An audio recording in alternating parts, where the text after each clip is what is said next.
Jekma, founder of Alibaba, said, "The worst people to serve are the poor people. Give them free, they think it's a trap.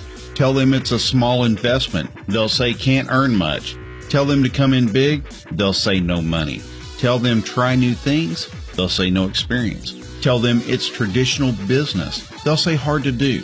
Tell them it's a new business model, they'll say it's MLM. Tell them to run a shop, they'll say no freedom.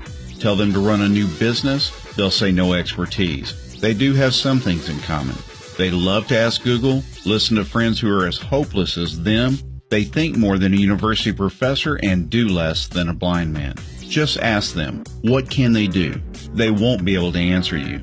My conclusion, instead of your heart beats faster, why not just act a bit faster? Instead of just thinking about it, why not do something about it? Poor people fail because of one common behavior. Their whole life is about waiting.